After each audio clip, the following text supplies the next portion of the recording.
Hey, welcome to the Dead Web Club podcast. I'm Thomas Volskar. This podcast is about the future and the past of the internet and how we all relate to it. It's interview with artists, researchers, academics, community people, or anyone that has like a special relationship to the internet. Today's podcast, I'm talking with Mitch and Derek from Preserving Worlds. Preserving Worlds is a documentary series about aging virtual worlds.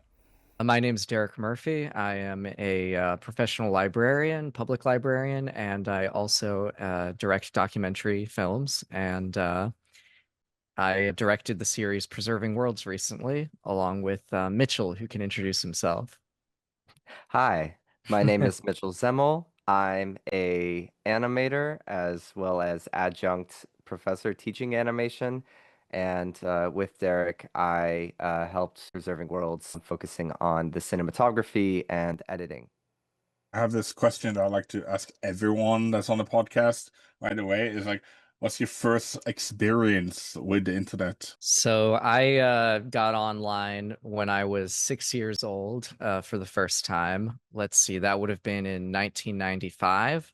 My family got their first family computer, and it was Windows. It was probably Windows 95. And yeah, I was just a little kid. We had AOL, and I remember, going to like AOL keyword Nickelodeon or whatever, right? Like looking at whatever stuff kids want to look at online. And I remember spending a lot of time looking at old message boards when I was a kid and sort of reading like adults talking about their lives and everything. And being like, 6 or 7 or whatever. And I remember looking at the Straight Dope message board, which was for a newspaper column called The Straight Dope, where this guy kind of humorously answered people's weird questions.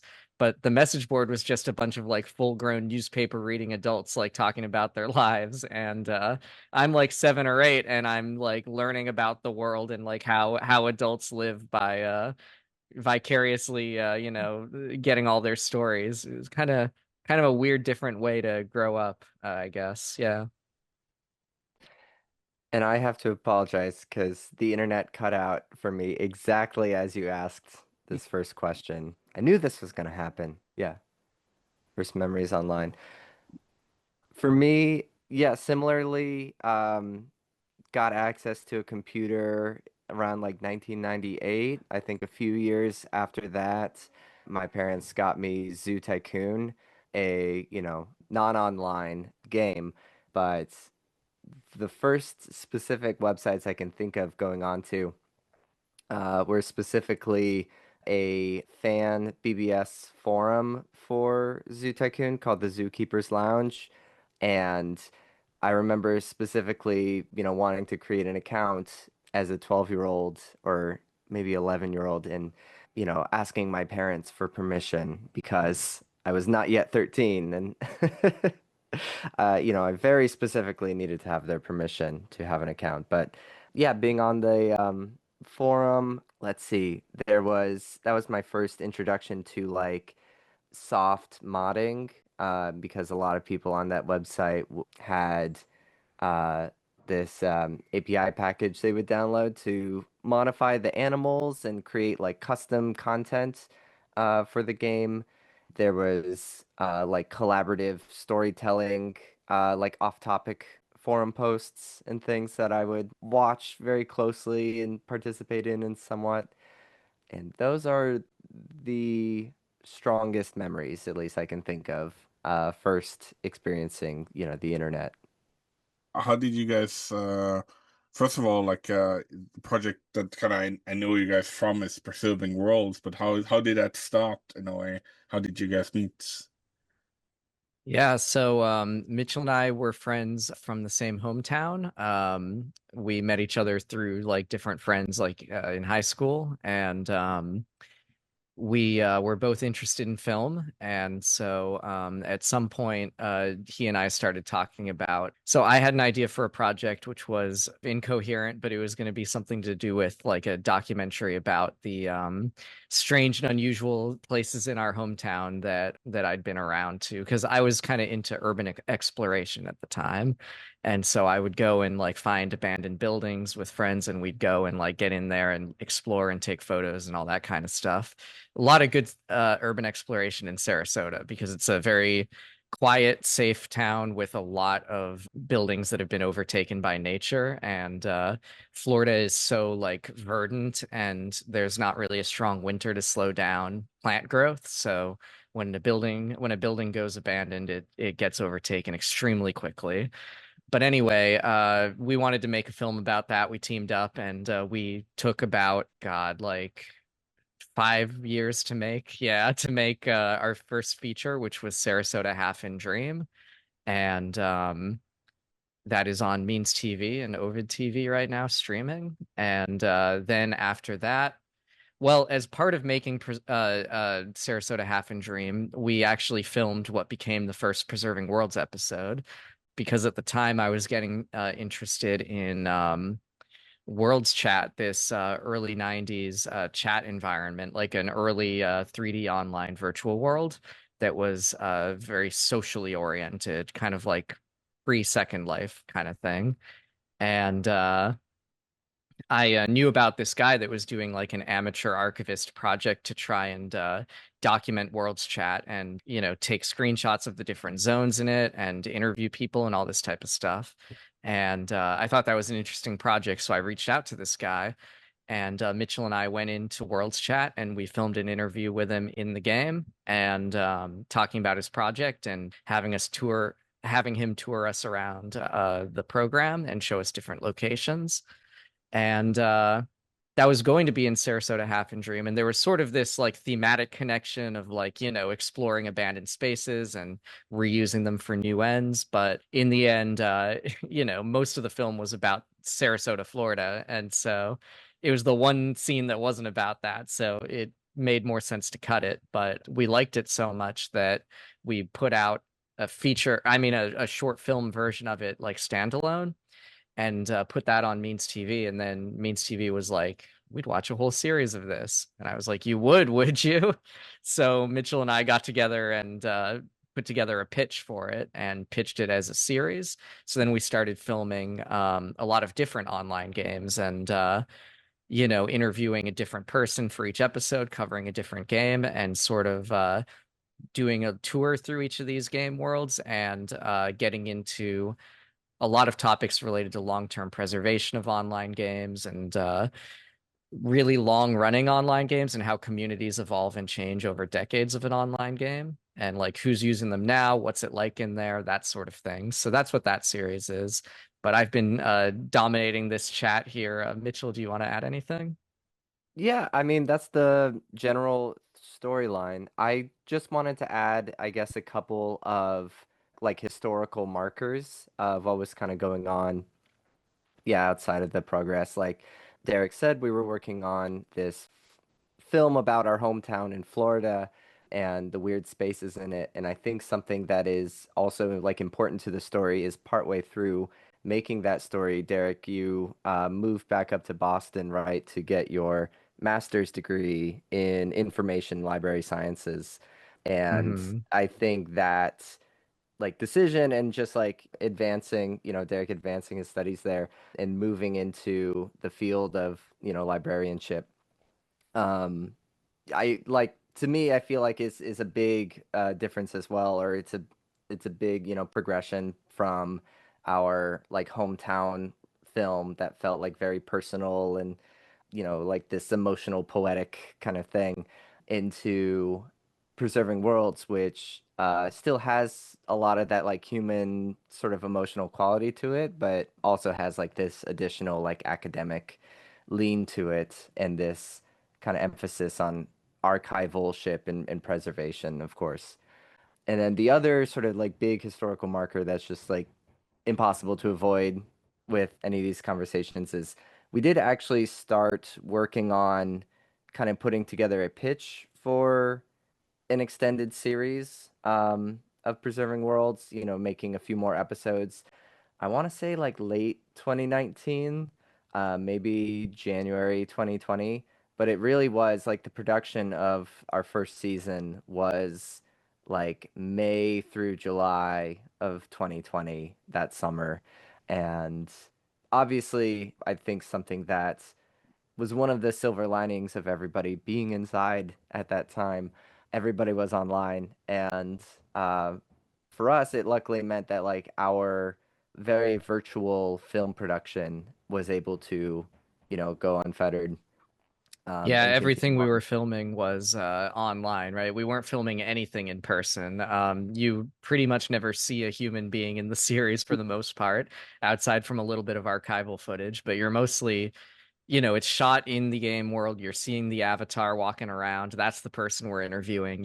So it was completely uninterrupted and unaffected by the pandemic. And in a way, yeah, there was a renewed interest in virtual worlds during that time because everyone was stuck inside. People were looking at things like Second Life or other online games and thinking like, okay, this is like a place that I can be embodied with other people, right? So, there was a real uptick in interest and activity in those virtual worlds, even the older ones that we were filming. So that sort of contributed to the project as well. And in the end, I think both seasons of because we did film a second season a couple years later in let's see, when were we filming that? 2022, 2023? Yeah, late 22, early Yeah. So that was 23. yeah, so that was interesting too because that was almost like a phase two of the pandemic where like things were starting to open up a little bit. People had the vaccine, but the effects of the pandemic were still kind of ongoing. People were still like part way in it, right? And so the whole series from season 1 to 2 is sort of almost also a portrait of the COVID pandemic and lockdown and the beginning and end or near end of it. Yeah. Yeah, because I was about to like ask that, you have all these people I might heard of Second Life that maybe have not heard on like Worlds Online or like the Yeah, WorldsChat. Yeah. World Chat. And I guess like in some of them, you guided around with someone who's been there like a longer time, and then suddenly like a lot of people would suddenly discover those places. And how did you find the different like sites and worlds you wanted to put in the series? How did you find them, know about them, and how did you kind of interact with them? Like, did you go and visit them kind of before really recording it, like to check it out? And some Yeah. of them, it's been a while now. Some of them still online, or some of them actually been shut down. Yeah, so we were interested in filming episodes about games that are games or like social virtual worlds. Like basically we were interested in games that have like a really strong community but have been around for a very long time. We wanted to look at like yeah, just very long running games where there was a very passionate community that was putting a lot back into the game. So if there was an ability for players to create their own spaces in the game or create assets or create other visual objects of interest within the game, then that was especially interesting to us because then we looked at it as sort of like a folk art kind of thing. Like we could go film in a place that a player made, right? And we were interested in sort of that like bottom up perspective. Like we didn't really want to interview developers of the games. We wanted to interview the fans or the players of the games. Like we wanted to like really do a portrait of a community rather than like a piece of software. And so we wanted to yeah, talk to long-term community members that had relationships in the game or like very strong passion or feeling about the game. We also so we didn't just film virtual worlds, but we also filmed like offline games where community contributions are an essential element. So, for example, we filmed an episode about RPG Maker, which is like a sort of a game engine for hobbyists to create RPG games. And we talked with a fellow who is like a cult classic RPG Maker game creator from back in the day. And ZZT is another good example of like an offline game where people are using it to create their own experiences to share with other people. Custom Doom mapping was another one that we did an episode about. So yeah, those were the types of games we were interested in, and some of them we knew about already from just our own lives. Some of them we found in our research, like a a Scandinavian game called Hundeparken, which we featured in season 2, is a game that I had never heard of growing up in the US. It was really not a presence in the US at all, but in our research, we found out about it. Actually, a viewer of season 1 reached out and said, like, you should take a look at this. And we met up with him in the game and had a look, and thought it was a great fit, and ended up finding an archivist, a professional archivist at the Danish Royal Library that was interested in documenting that game himself and collecting assets from it and ephemera related to it. And so he and a friend of his gave us a really cool tour around it and talked about its history. Yeah, Mitchell, do you want to add anything on that?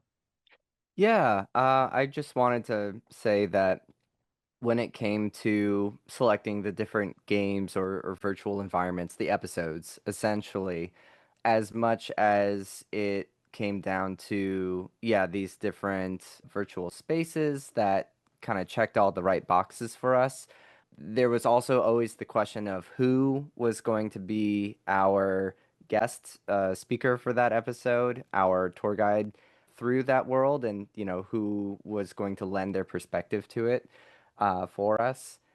It was, yeah, always very important for us, as Derek said, to find someone who is like embedded within that community, but also we understood that as much as these episodes were stories about the different websites, environments, video games, these were also character portraits in another way as well.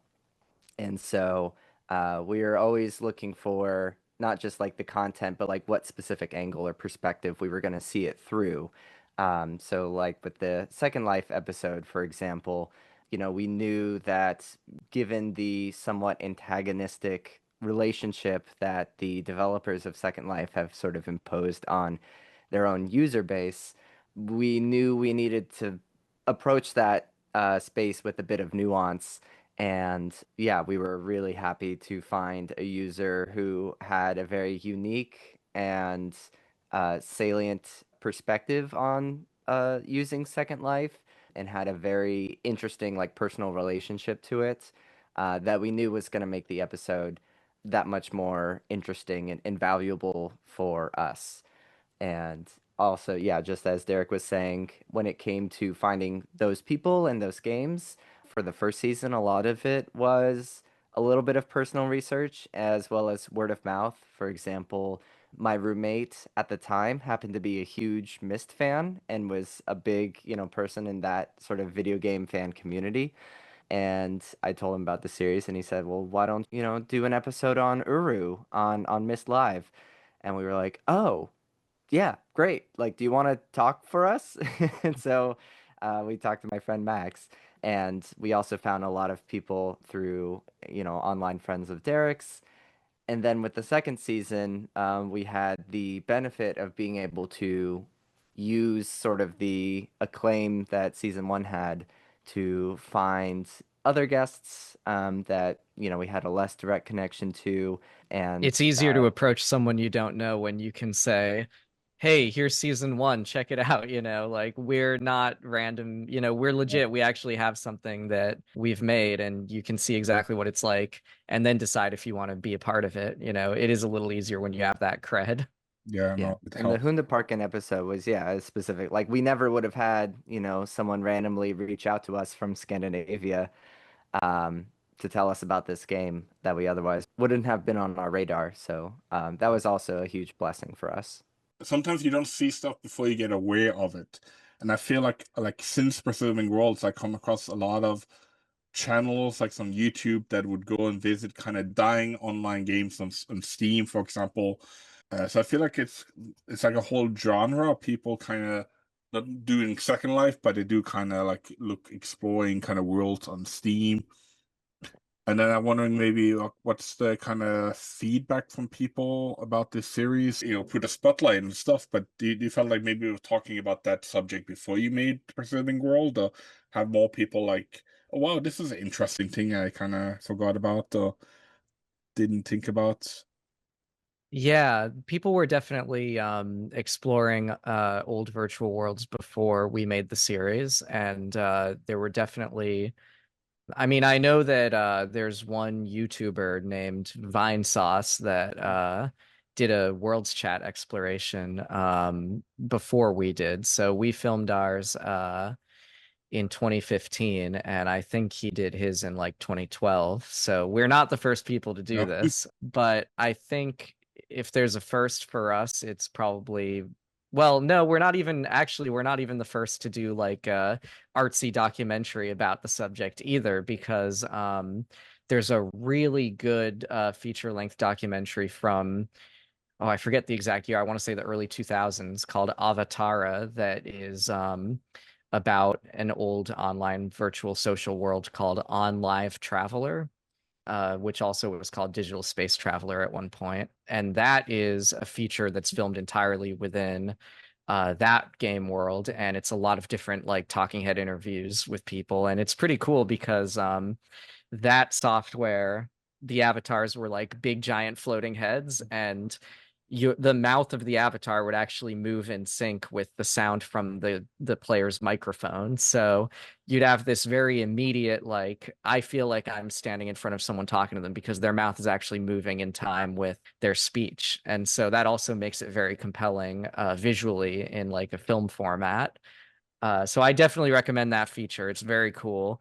I think that actually was an influence on us. I think I had seen that before we filmed the original first interview.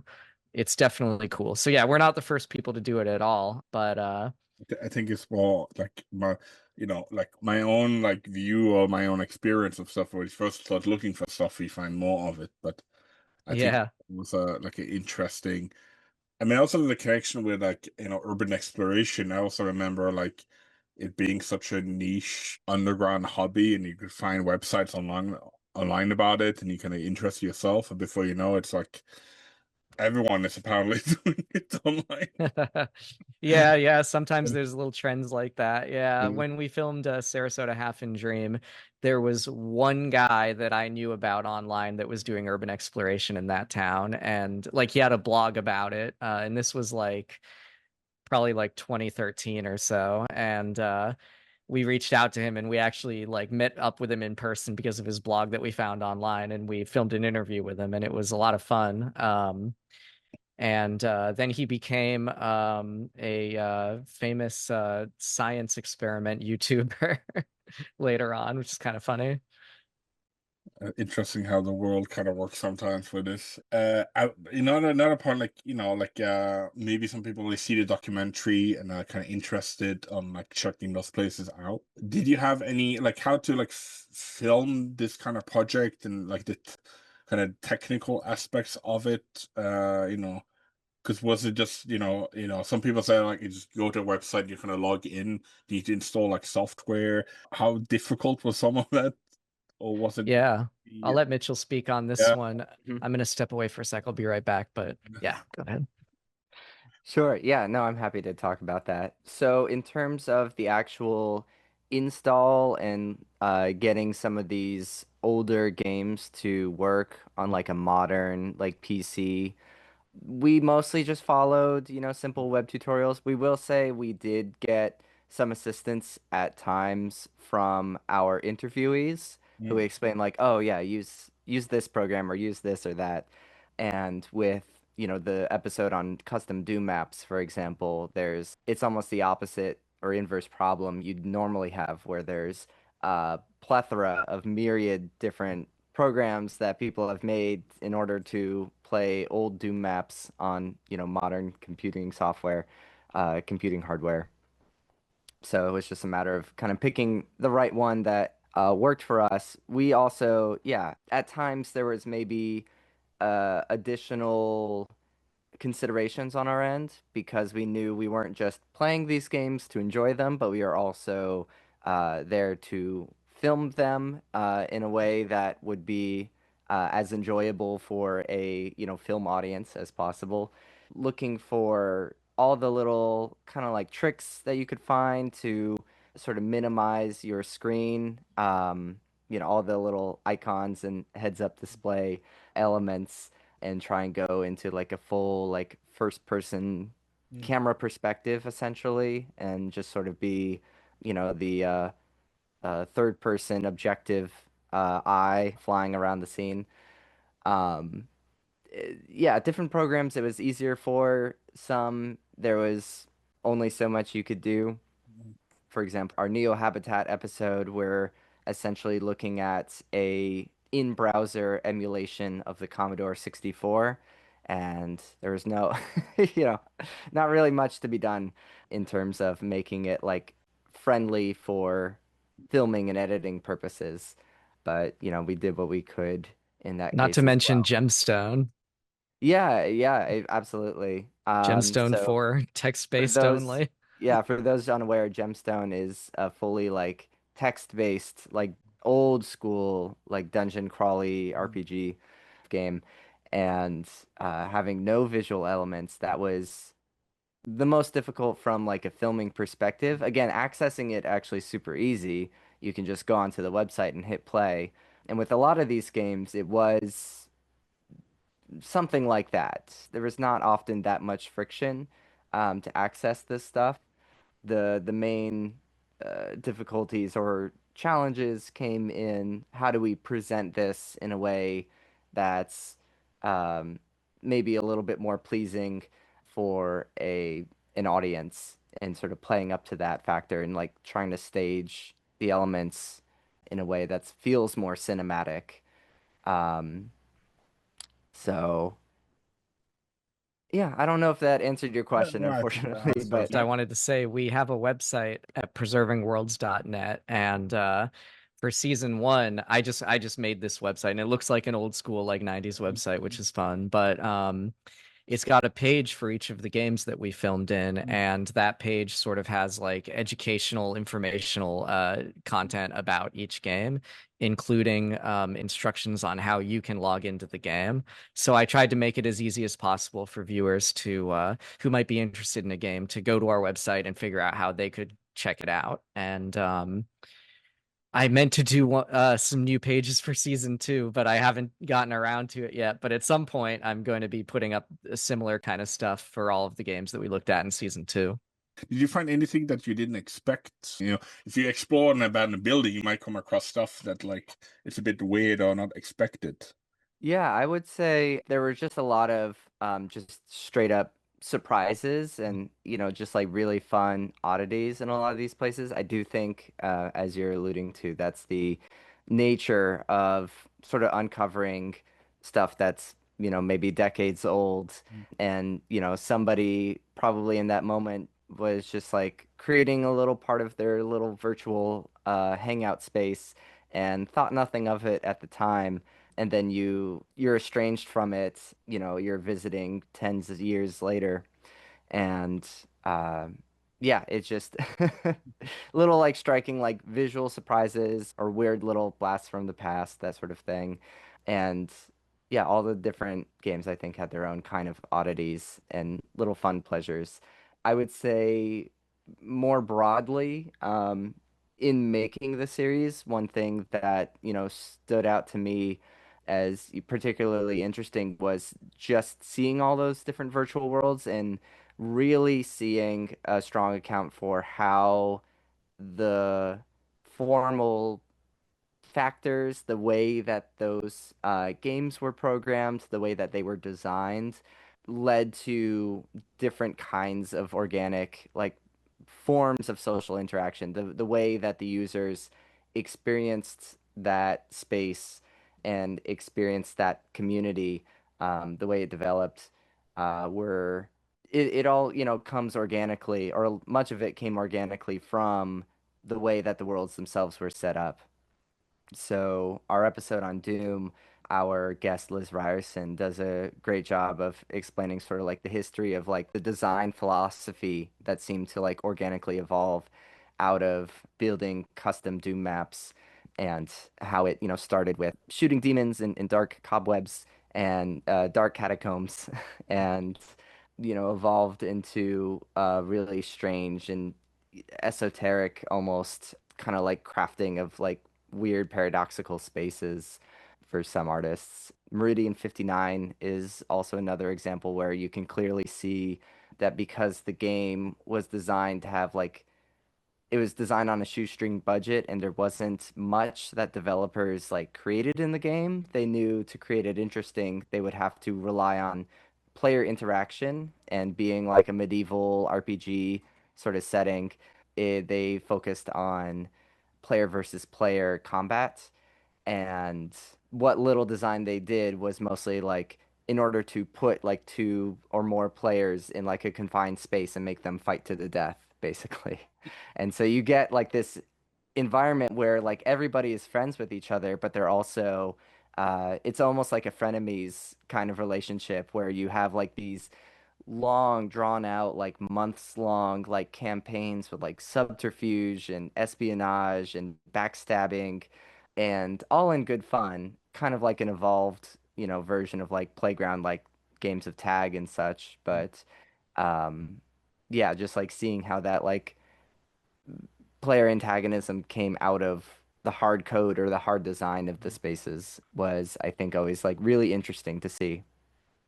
And it was also fun to find unexpected like social dynamics sometimes in some of these worlds. Like even just going in there and filming B-roll or whatever, you'd run into some interesting stuff. I'm thinking about the very first time we prepared to film one of these interviews, I ran into something that I'll never forget. I was checking out WorldsChat for the first time. I like logged in for the first time to go see what it was like. And so I spawn in this default area, and this is just a social chat game. There's not like game mechanics, right? So you're just kind of walking around talking to people. But I log in, I'm in this default area, and an avatar comes right up to me. It's so strange looking. It's a humanoid like bird looking kind of guy, very creepy looking. And he comes up to me and he just says, and it's just text chat. He says in the text chat, "Follow me." I'm like, all right. I'm logging into a game for the first time. Some guy comes up to me and says, "Follow me." I'm like, I guess I'll follow him.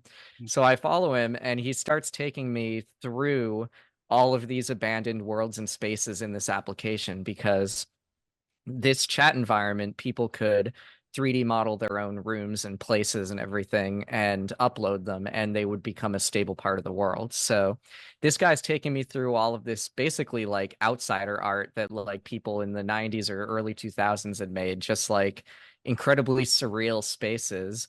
And he's leading me through all of these, and the entire time he's talking to me in this very like kind of edge lord like but like also sort of creepy kind of voice. Like he's talking like a horror movie character or something. Like he's taking me on this guide through and he's trying to be like creepy and weird, right? And not really revealing much about himself. And we're doing this for like 45 minutes. He's taking me to all these different places. And then at the end, the last place he warps me to, there's a huge circle of avatars. They're standing in a circle facing each other. And he walks into the circle and he just stands in the middle of the circle facing in with all of them. And he goes, "Hey guys." And it's just all of his friends. And he drops the facade. It's him and all his friends. They're just hanging out, chatting, not in character or anything. And he's just like, "Hey, I just brought this guy over." And I'm like, "Oh, hey guys." It was amazing. And other people I've talked with that were using WorldsChat at the time had experiences like this. Like the guy that we interviewed for that episode told a very similar story about the first time he logged in. Some strange person gave him a tour. It was sort of like this cultural thing that had come up, like a little tradition that had come up in that game is like you kind of haze a new person that you see by like taking them on a weird tour. And these were like at this time mostly newbies in the game. There was like a wave of people, like younger people, like too young to have like messed with WorldsChat in 1995, who were in 2015 like coming from 4chan or whatever online communities. They were finding out about this game, logging into it, and they just loved seeing all this weird creepy old 90s 3D art. Like they liked the uncanny quality of that early 3D art, and so they all just started coming in and hanging out there. And so they they kind of embraced that surreal like element and tried to, carry it forward with other new people that arrived.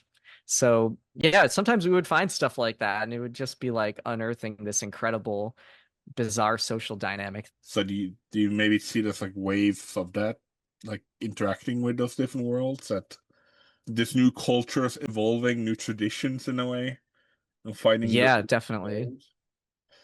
Yeah, we find like waves of new people coming in and taking their own different approach to the online game or environment, like with WorldsChat. And we also see longtime players building up institutions in a way, or like building up like traditions like over time. The example I'm thinking of is the ZZT community. ZZT was like a mid 90s free game creation tool, and because it was free and easily available online, a lot of young people picked it up and used it to make sort of like cool little amateur games, and so a whole like community of game design spread around that. And by the time we got to it decades later, a long-term ZZT game maker and player named Dr. Doss had created an institution around it called the, was it the Museum of ZZT? Mitchell, help me out. I believe so, yes. Yeah, the Museum of ZZT. It's a website that's like an online digital repository of ZZT games, and it's well designed. It's got a robust search system, and you can emulate the games in your browser. So he figured out how to, like, he and a programmer named Ozzy teamed up and like basically set up on this website a online emulator where you can play almost any ZZT game. You just go to the website, you search for the kind of thing you're looking for, you find it, and you can play it easily. And so that's like all the fans, right? There's no official support for ZZT right now, and there hasn't been for a long time. But people that love it and still love it actually built something brand new around it that like really is a pillar of that community and facilitates people making new games and people finding new and old games. And there's a robust like Discord community around it where people are doing like game jams where they're teaming up like, hey, in the month of October, we're going to do a game jam where we're all going to make one game and on a theme, right? And then everybody plays and reviews each other's games afterwards. So sometimes you see stuff like that where it's not new people, but it's some of the same old people coming together to like build something new. And sometimes that attracts new people. Like I know that the Museum of ZZT and their game jams have attracted people that never made a ZZT game before to come in and make one. What are you working on like now? Are you working on season 3, or other projects that you're working on that's kind of you want to mention?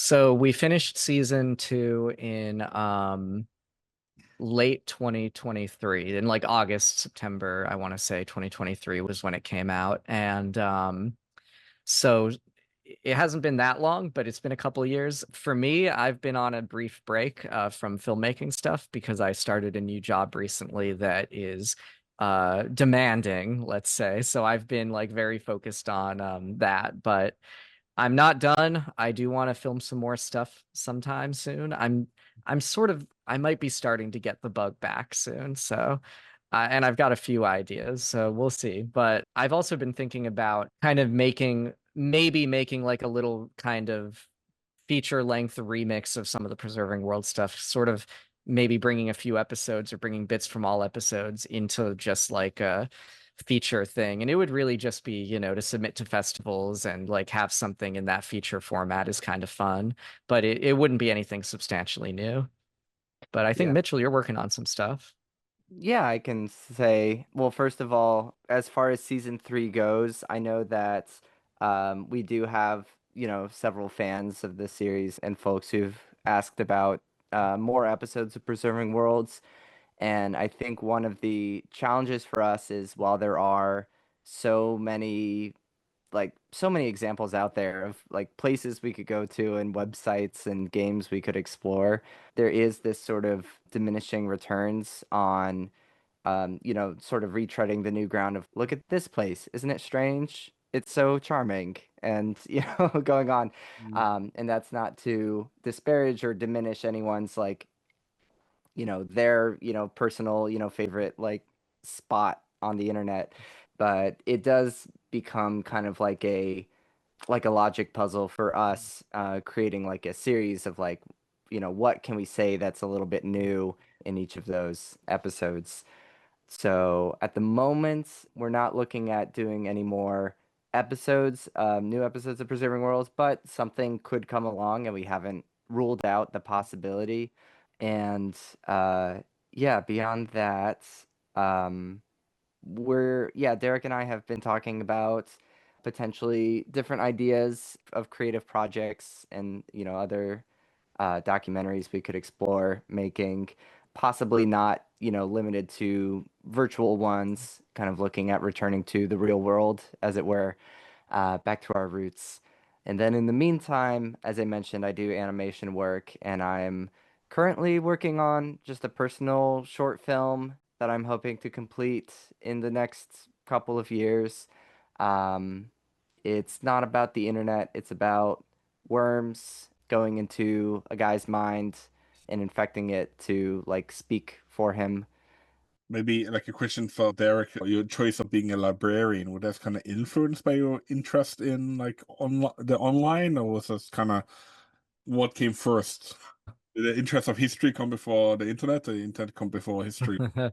Well, yeah, it's complicated why I became a librarian. I've definitely always been interested in preservation, like cultural heritage and preservation was a big part of my interest in getting the degree. I went into library science with sort of a lot of different options on the table of what I could pursue afterwards, which I think is a good idea. Anyone who's interested in librarianship, it's a good idea to be open to different career paths because, frankly, it's hard to get a job sometimes in this profession, just because a lot of times there are more people coming out of the graduate schools than there are positions to fill.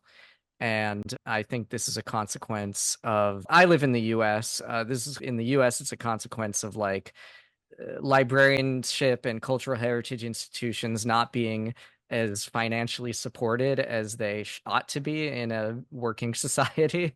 So a lot of times there's just not really funding for positions, right? So you need to be versatile. And so one of the paths I was interested in when I went in to get the degree was in film preservation and in game and software preservation. But in film preservation, I mean, I don't know how many jobs there are in the US, but I feel like you could count them on two hands at most, full time doing that kind of work, right? It's very rare. And then in software or game preservation, well, software preservation, sure, but in game preservation, that's even fewer people, right? I ended up sort of going a technological like systems route where I support like the systems that libraries run on, and I've done some UX work as well. So yeah, you kind of go in different directions when you get that degree. But I was always interested in that. I was also interested in a profession that would serve the public. I didn't want to go work for some company, and spend my life making someone else money. I wanted to like do a job that would be directly beneficial to the public and serve the public good. And I grew up going to public libraries all the time when I was a kid. I practically lived at the library, and so I'm very happy right now to be like in public libraries and supporting public libraries.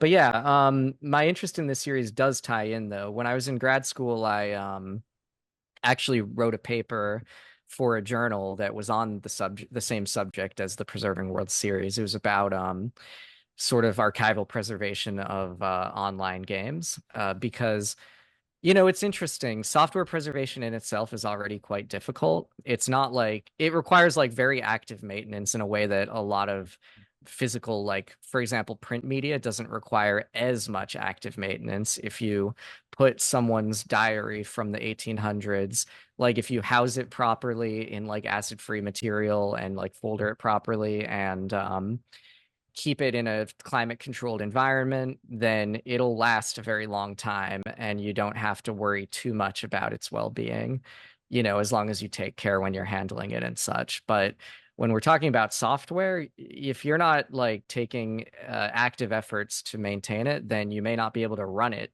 In 50 years, maybe there is no longer a device in existence that can run this program, or maybe some of the dependencies that the program requires to run are no longer available, right? So you need to work very hard to keep software running, and that's offline software. But if we're talking about online software, it's even more precarious. Something like Second Life or World of Warcraft or whatever relies on servers to be online for you to be able to log in and like go around in the game.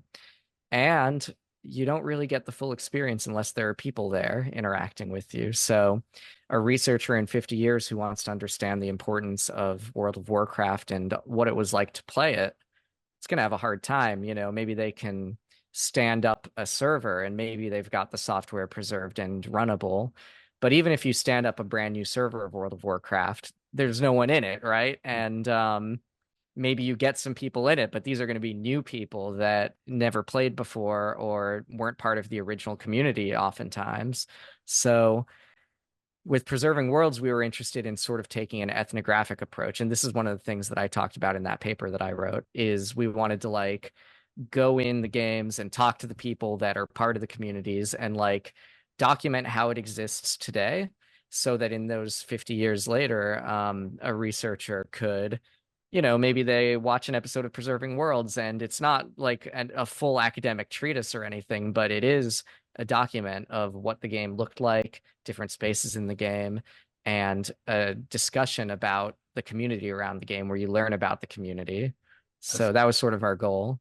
There's this project by Dr. Henry Lowood, How They Got Game, where they have a recording of the end of Sims Online. Yes. I've shown this video to a lot of people, and when I talk about it, they come like, ha, ha, ha, and then they watch it, and they're like, holy shit. It's very emotional. I've seen that Yeah. video as well. And I gotta say, Henry Lowood was the #1 biggest influence on this whole project of ours. There's also a good podcast about it from A Life Well Wasted. So I was really inspired by his How They Got Game project and cited it in my paper that I wrote and reached out to him and everything. He's a really cool guy and his work is amazing and definitely formed like a big part of the theoretical basis behind both the paper that I wrote and the series that we filmed. Thanks. Mitchell, what about you? Like, how did you start making videos, animations? Did that came from playing video games or watching movies? Yeah, I mean, I think you'll be very happy to hear. But really, the main thing that got me interested in filmmaking broadly and animation specifically was time spent on the internet watching early, Flash cartoons online on websites like Newgrounds or Albino Black Sheep, as well as like watching like surreal edits on YouTube of like the old Philips CDI video games, that sort of like YouTube poop subgenre. Mm. But yeah, like all the weird, mostly amateur, and I just say like amateur as in like people doing this purely like as a passion project is something they love, but just making like bizarre cartoons, videos online, in sort of like the proto Wild West era of the internet. Yeah, that really captured my imagination. That's what got me to, we'll say, acquire a version of then Macromedia Flash, now Adobe Animate, um, and start teaching myself how to create moving images on the computer. Yeah, the computer technology, the internet, even more specifically, I think always played a big part in inspiring me creatively. I also experimented a little bit with game creation software like RPG Maker and Game Maker back in the day. Um, so all of that stuff, I really could owe my entire sort of like creative path and career at this point to those like digital artifacts. Preserving Worlds is on Means TV, and your first documentary was Means TV. what's the connections with you and Means TV, and how did that happen? Yeah, totally. So, Sarasota Half in Dream, our first thing we made completely for ourselves, and we funded it via a very small Kickstarter campaign that made like $3,000 or something like that. And so very much micro budget, and we were really just making the kind of thing that we would have liked to watch, and we just wanted to express something about our hometown. So after we made that, we got it playing in a couple of film festivals, and we were interested in maybe finding a home for it somewhere streaming. At that time, I heard about Means TV from a podcast. They were just starting to get running. They hadn't launched yet, but they were like building up to launch. And so they were sort of doing some media appearances about it. And I thought they sounded like a really, really cool project. They're like the first worker-owned co-op streaming service. So I thought that was awesome, and that aligns with my philosophy. So and they mentioned on that podcast that they were looking for submissions to launch with. So I reached out to them out of the blue, and I sent them a link to a screener of Sarasota Half in Dream, and they liked it. It took a few months because I'm sure they were inundated with submissions, but I thought I'd never hear back. Usually when you just approach someone out of the blue with your film, you never hear back. So I was very shocked when they got back to us, and they gave us a chance. I mean, they took a chance on two filmmakers that had no audience and like had no cred, and we weren't coming from the industry. We were just a couple of random people that were making this thing as a hobby, and they just gave us a chance. They watched the movie and they liked it. And they liked it enough that it was part of their launch slate when Means TV launched. And so I was really happy about that. And when and I've loved working with them, and they've always given us complete creative control on everything that we make, which is wonderful, and you really don't get that all the time. For Preserving Worlds, it was one of their first original series that they funded, right? So we got a budget for it, and they paid for the production and paid us. And it wasn't a ginormous budget because Means TV is small, it's not like we're working for HBO or something. But we like working small, and they've been wonderful to work with. Mm-hmm. I would also add that one of the nice benefits of having our work on Means TV as a platform, a lot of their work is very explicitly politically left wing. And whereas our, Sarasota film, as well as Preserving Worlds, aren't so explicitly like about the politics, I think just through the nature of being on that platform, I think imbues or sort of draws out some of the inherent political nature with Preserving Worlds, specifically of these the shepherding or stewarding of these online spaces. And in the same way that Means TV is very much pro worker and, power to the workers, I think with Preserving Worlds, you also see a kind of parallel philosophy of, the power of the users. And that's a very big part of the story that, again, just sort of organically comes out of looking at these spaces. And we talked about how it's the general pattern is developers pull the plug and then the users come together and they build it up or essentially put the burden on their backs to keep the thing running. And being able to not just draw more attention to that, but like really celebrate the efforts that largely ordinary people go through, people like Dr. Doss, um, do not for, any sort of like profit incentive, but purely through love and passion and wanting to create something that's socially productive for them and this community they've grown to love is really special. And yeah, something that um, I appreciate that, like working with Means TV, that element comes out organically rather than being something that we have to feel subversive about, or would maybe you could imagine other platforms that would try to downplay that sort of political nature, saying, things are like too controversial or whatever. But again, with Means TV, they not only give us that creative control, but they really, wanted us to draw out those parallels. Yeah, Mitchell and I both have left-wing politics that align with Means TV, and so we were happy to be on a platform like that. And yeah, I think also another thing that's nice about working with them is that we were able to include in some episodes visuals and other things that would definitely be get us taken down off of like YouTube or other like big streaming services. We have a Second Life episode where, in my opinion, if you want to be truly honest about what Second Life is in this day and age, you need to have some sexually explicit visuals on screen, right?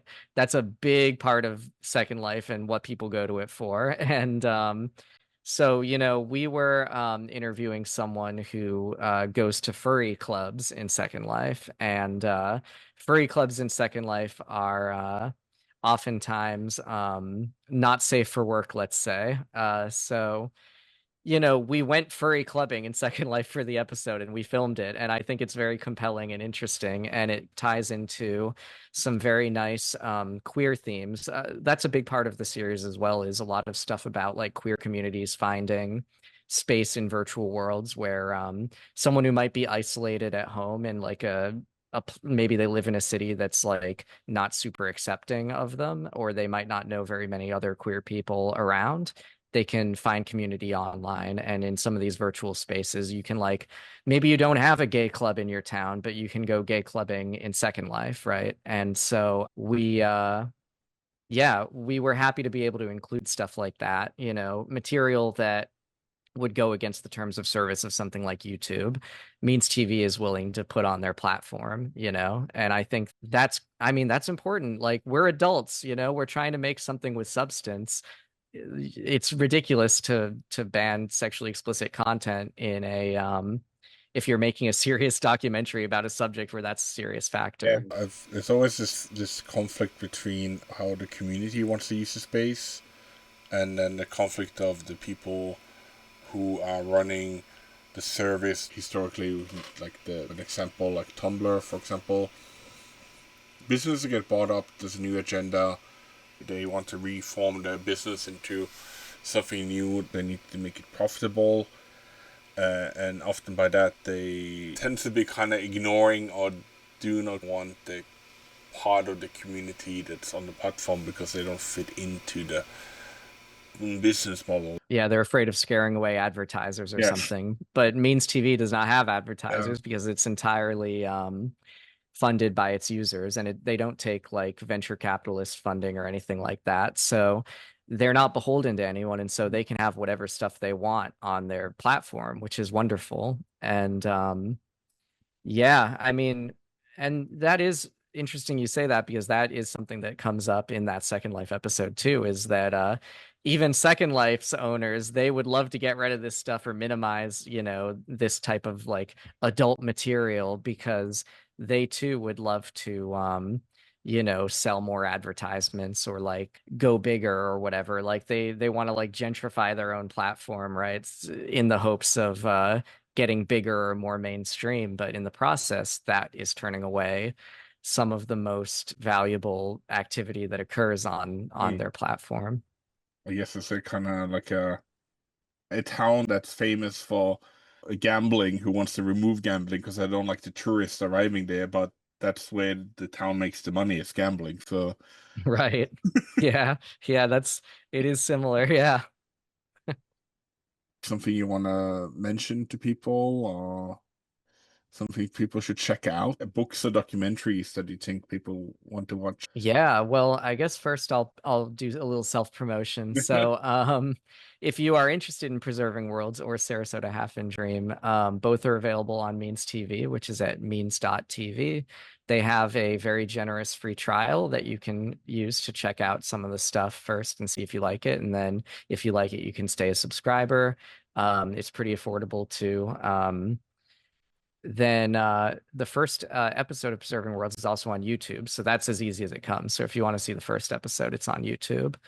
Our stuff is also all available on Ovid TV, which is a sort of art house streaming service that also has sort of a left-wing bent, but is like a little, yeah, more in the art house direction, like older art films and stuff like that is the kind of stuff you find on there. Our stuff is there too. And if you are at a university, thanks to the partnership with Ovid, we also have stuff on DocuSeek, which is like a educational documentary platform that sort of streams documentaries to libraries, like library catalogs. So a lot of academic, like university libraries, if you're a student or faculty or otherwise have access, you might be able to find our stuff on there. But in terms of not our stuff, I could recommend some of our influences. So, at least for me, and I think for Mitchell as well, Chris Marker is a big filmmaker. So Chris Marker is a leftist French filmmaker from the 20th, largely the 20th century, but he was active until his death in, I think, around 2012. He did a lot of really cool, like artsy, like left-wing stuff that is very like poetic. And I would recommend Sans Soleil from him is like, that's his most well-known as well, but it's also my favorite. But also he actually made a Second Life world when he was like in his 70s. And we filmed in the Second Life world that he made for their Second Life episode. The beginning and ending of the episode is in his Second Life world, which felt really meaningful to us. So definitely check out his work. I also am very inspired by the documentary work of Agnès Varda, who actually, yeah, is another French documentary filmmaker who was a contemporary of Chris Marker. But she has a very, when she's making documentaries, she has a very humanistic approach where you can tell she has great fondness for the subjects of her documentaries. I think just the way that she films and edits like interviews with people is a big influence on me. And I would strongly recommend a lesser seen film of hers called Daguerreotypes, where she filmed it's a great concept. She basically just went around the street that she lived on at the time and just like filmed her neighbors and like she went to the like butcher shop that she goes to and she went to the cafe that she goes to and she just like filmed all the people living on that block and living and working on that block and then at the end it all comes together in like a magic show at the cafe where all the people that you've seen are there together and it's just a really lovely like portrait of like daily life that I really appreciated. Um, I could go on for ages about stuff, but I think I'll leave it at that and Mitchell, pass it to any Mitchell. recommendations? Me? Yeah, what do you got, Mitchell? Oh, geez. Let's see. Bu- bu- bu- bu- bu- I Difficult mean, question. in terms of influences, I feel like Derek hit all the, major nails on the head. I'm scrolling through my letterbox to see movies that I've watched recently. Let's see, what did I really enjoy? Oh, this is actually a great one. Okay, sorry. So if you're on the internet and you're looking for some fun stuff to watch, I personally have been really getting into recently the works of John Boyce, Bois. He is a sports writer and like sports analyst and finds like really interesting and really human stories in a subject that I would otherwise not have a lot of personal interest in. If you're not a sports person, I would highly recommend checking his work out. That includes an MMA documentary, mixed martial arts documentary, Fighting in the Age of Loneliness.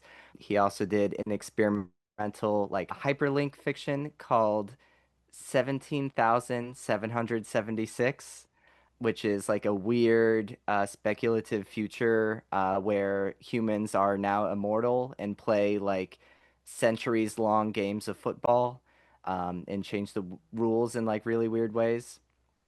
But it's like done through a weird like hyperlink text thing, and there's a lot of like video intercut throughout that's like made with Google Earth. And yeah, he does just like a bunch of really fascinating work. And so I'm going to stop gushing about it, but you can find a lot of his stuff on I, SB Nation or Secret Base. I will I we'll add links to in the show notes so people can check it out. I want to add one more thing because I basically only recommended like 70s French directors.